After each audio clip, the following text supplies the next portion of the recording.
So now we'll move along to our second presenter, which will be from Bulent from the European Center for Populism Studies in Belgium. His presentation today is the internal and external digital information operations in Turkey, its impact on democracy and social cohesion. Thank you very much for stepping in for this first session, and over to you. Thank you. Thank you very much again, Lydia. My chapter focuses on the concept of strategic digital information operations and their profound impact on democracy and social cohesion in Turkey. We exclude this external information operations because it became too large. The nation, Turkey, has witnessed a surge in digital disinformation campaigns targeting elections, public opinion, and societal harmony. These campaigns have not only eroded trust in institutions, but also fueled polarization and disrupted democratic process. The primary objective of these disinformation efforts is to divert, befuddle, and demobilize adversaries. The affordability and widespread availability of digital technologies have transformed the scale of disinformation, contributing to digital authoritarianism. Social media manipulation campaigns utilize authentic and fake accounts to disseminate propaganda, employing strategies involving troll armies and bots. SDIOs are potent tools for distorting political sentiment, as evidenced by MIT researchers highlighting the propensity for falsehoods to be widely shared. Slide 4. Over the past decade, Turkey has experienced a significant shift toward authoritarianism. The Erdogan regime has harnessed digital tools to suppress critics, consolidate power, reshaping narratives, and fomenting social conflicts. Digital censorship and surveillance are also employed to silence dissent. SDIOs wield substantial influence, especially in the absence of an authentic, free media in Turkey. The Erdogan regime has solidified its control over 90% of conventional media. Consequently, the internet serves as the last bastion of open public discourse, even though the Erdogan regime has been making efforts to tighten its grip on digital media. As a digital authoritarian regime, the Erdogan regime has employed tactics encompass advanced surveillance, censorship of social media, online content control, the detention of individuals for online posts, manipulation by paid trolls. The regime's SPO strategy involves also 4 main elements: enforcing strict content laws, requesting content takedowns using these laws, organizing manipulation campaigns through trolls and bots, and hindering internet access. Slide 5. In 2004, Turkey acknowledged online criminal activities for the first time under the Turkish Penal Code.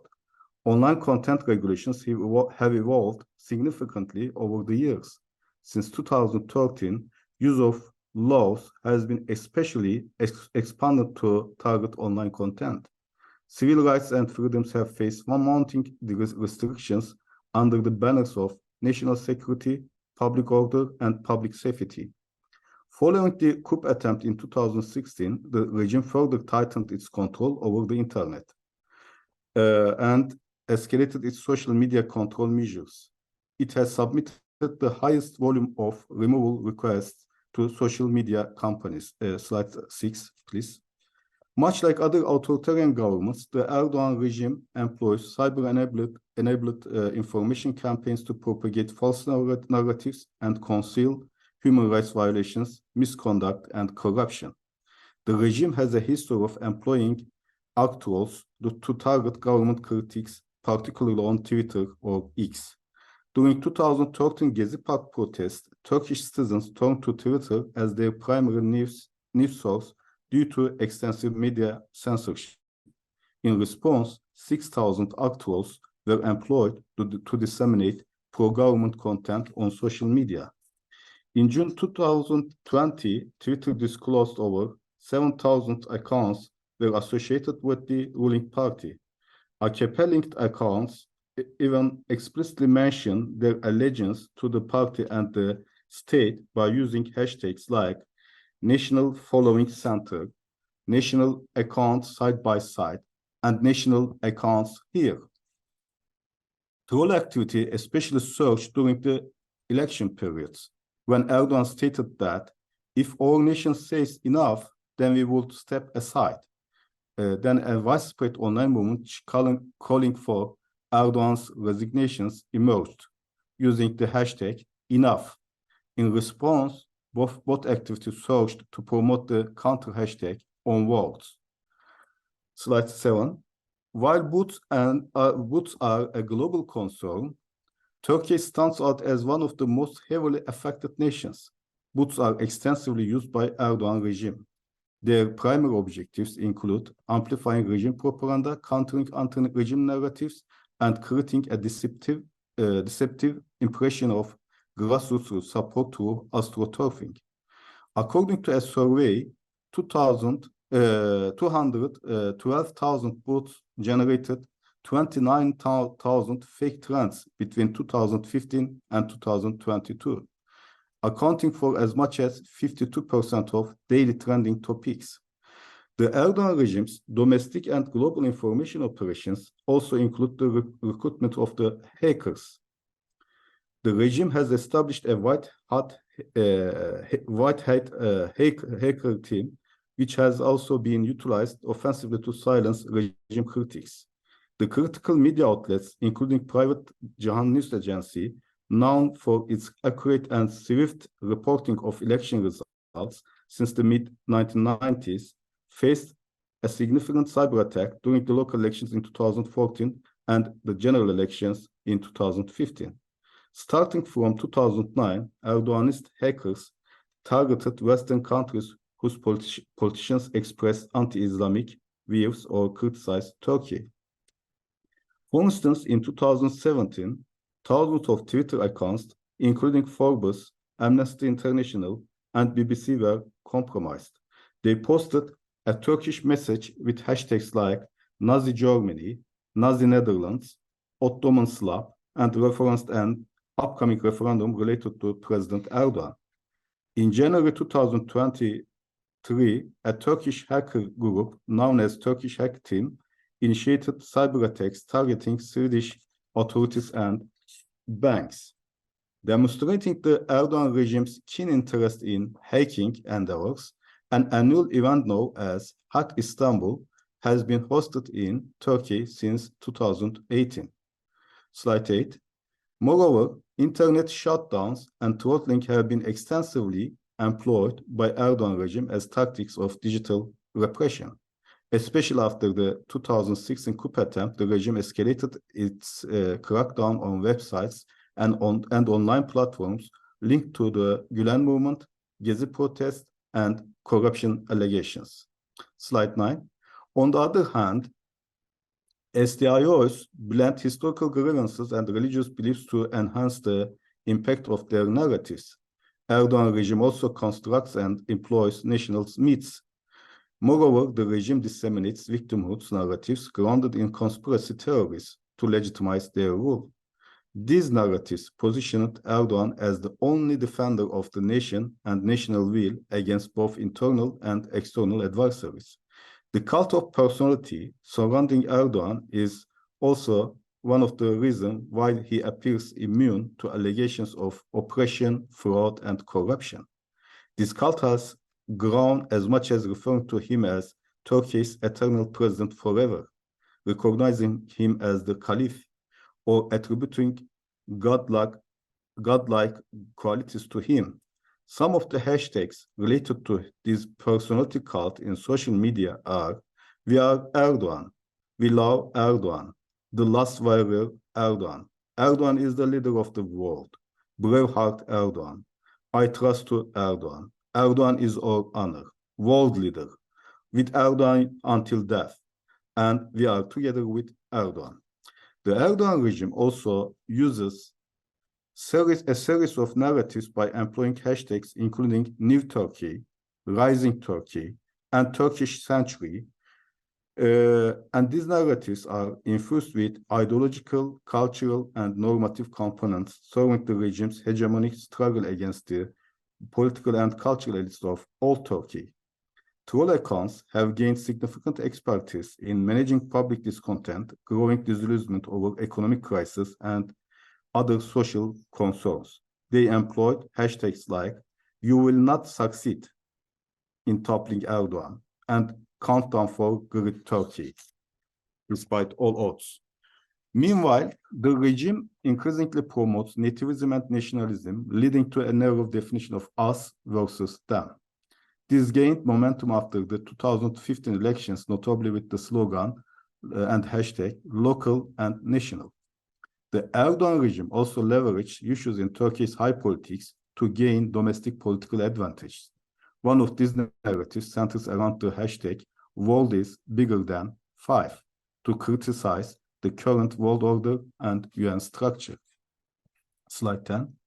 The Erdogan regime also spread conspiracy theories attributing to the Gezi protest in 2013 to shadowy forces. Before the 2014 presidential elections, actors drew parallels between Gezi protest and the military coup in Egypt, using hashtags like "arrest Taksim coup platform members" and "no to coup in Egypt." The regime initiated an inquiry into the demonstrations, resulting in many people receiving lengthy prison sentences. Among them, human rights defender Osman Kavala was handed life sentence. Slide 11. During the Gezi protest, Erdogan also categorized the main opposition party CHP as internal traitor. He accused CHP leader of acting like a leader of a terrorist organization.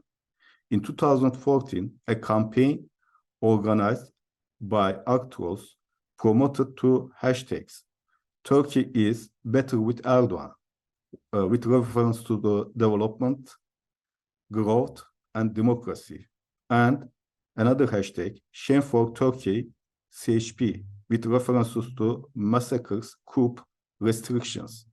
The campaign aimed to associate opposition CHP with the pre-AKP Republican history. Before 2015 elections, critical hashtags like "twofold fascist CHP" and "we are resisting despite CHP" targeted CHP by referring to international collaboration with the international powers. In 2016, while addressing CHP leader Kılıçdaroğlu during a meeting, Erdogan asked, "So what are we going to do about political perverts?" This signal led to actors launching a Twitter campaign with the hashtag "political pervert Kılıçdaroğlu," which trended on Twitter and included insults against him. Following the 2006 coup attempt, the regime's Twitter campaigns depicted opposition parties as supporters of the coup. Actors used the hashtag "we are at Taksim Square," suggesting that CHP would have celebrated if the coup succeeded.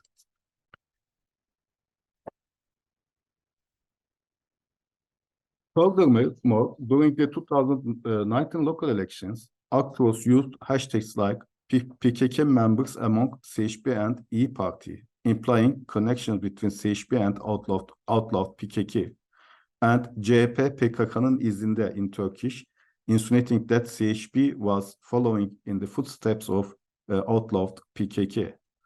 On the eve of May elections this year, an analysis of smart TVs revealed that most Erdogan supporters did not switch to programs featuring opposition leaders. Two key slogans and hashtags exemplify this situation. "Is there another leader?" and "Only Erdogan can do." Throughout the election process, many hashtags have been used by actors such as "You are inept CHP" and "We will do it again." These hashtags aim to convey the idea that only Erdogan can solve the country's problems and lead it forward. Erdogan's key strategy linking the opposition to the outlawed PKK was reinforced through a manipulated video featuring the PKK leader in opposition propaganda. all this black propaganda have been echoed in social media. Furthermore, a photo of Kılıçdaroğlu standing on a prayer rug with shoes fueled information operation with the hashtag seccade or prayer rug on eve of presidential elections. Slide 12. The pro-Kurdish I'll HDP. just interrupt you just slightly, just coming to the end of your time. So if you could wrap up in the next couple of minutes. Thank you. Okay, I have some examples for pro-Kurdish propaganda against pro-Kurdish HDP and disinformation about the Kurdish politicians and also Gülen movement. The Kurdish anti-Kurdish propaganda is well known, so I just mentioned a few samples to anti-Gülen propaganda maybe. After 2016 and before that in 2013, after corruption investigation, there was a kind of demonization of the Gülen movement sympathizers in Turkey. And the related hashtags to corruptions like montage gang betrayal network, we don't buy tape politics, and corruption is pretext, treason is real, widely used by the trolls and bots accounts in Turkey. After the coup, such hashtags like no to coup, I want death penalty, nations make history, on guard, which chief, they refer to Erdogan, with chief until death, game over USA, terrorist Gülen, and many others. Erdogan himself used over 240 derogatory terms to target the Gülen movement, and Erdogan's insults include terms like traitors, rascals, hashashi, blood-sucking vampires, grave robbers, malignant tumors, blood-sucking leeches, cancer cells. The media, the regime supporters, and troll armies multiplied anti-Gülen movement information operations. Erdogan's regimes labeled the Gülen movement as FETÖ, and the Google search for this label alone yielded over 178 million results as of October of this year. So, slide 14. The impact of SDIOs extend far beyond the realm of individual psychology, permeating the collective fabric of democratic societies. These operations have the potential to erode trust, increase polarization, and weaken social cohesion, ultimately challenging the foundations of democratic governance. In this digital age, understanding the dynamics of SDIOs is paramount. The Turkish experience serves as a microcosm of the broader global trends of information operations and their implications for democratic societies. Thank you very much for your patience. Thank you so much for that excellent presentation. I'll hand it off now to our first discussant for your paper. Galib Bashirov, if you could please offer us your thoughts. Thank you. Thank you very much, Lydia, and thank you very much, Bulent. Very good presentation, and I read also the paper, which is quite comprehensive, and I think you've tried to cover so many grounds, and to a large extent, of course, you have been successful, and also this is such a large topic then that I really don't expect you to cover in this one chapter anyway, because these information operations by the Erdogan regime, they have been quite extensive, and they have been going on for a quite long time. I'm gonna have few comments about the structure and the subheadings and all that. I think they are quite all right, but when it comes to the hashtags, for example, the paper itself, it constantly repeats them, it mentions them one after another, and I think in this type of areas, a certain table or a figure would really help the reader to visualize the argument that's being made and all these hashtags that comes one after another, and also it will make the paper to visually stand out as well, and it would also make you to save some space to discuss other issues later on. So basically including certain figures and tables to compactly provide the information would be helpful. And I was just going to say about the Twitter, or should I call it X now? I don't know. I guess keep calling it Twitter. The Twitter thing, and you know how there's so much emphasis on Twitter, but especially the latest election, but many other elections in Turkey as well, they've shown that Twitter is actually quite a marginal space when it comes to Turkish political discourse. Very few people in total, when you compare it to not only the total Turkish population, but also the population in social media and in the internet, very little portion of that actually uses social media, and very little of that uses Twitter. And in fact, Facebook and even TikTok has a much larger audience and political audience, not just any entertainment. Of course, TikTok is primarily entertainment, but it has a larger even political audience than Twitter. So I would just suggest, if it's possible, and of course I totally understand if it's not, but that some focus on Facebook, what's going on there, where actually the government is much powerful, much more powerful than they are in Twitter, or maybe even TikTok, where the new generation, the younger generations are much more active. And there isn't really much research at all on TikTok in Turkey, and very little even on Facebook in general, because I think I don't know, maybe it's because the academics are mostly on Twitter, so they focus on Twitter. But there, I just realized this when reading the paper, so I just wanted to make this suggestion as well. Thank you so much. This is all for me. Thank you. Thank you, Bulent. It's a great paper. I read the paper earlier, and it is a very long paper as well, about 10,000 words. It's comprehensive, as Galib said. And yes, I just wanted to make the same point about the platforms. You used Twitter extensively, and there are also so many studies on Twitter, and it had open access whether policy previously. So for academics, it was easier to access Twitter's data.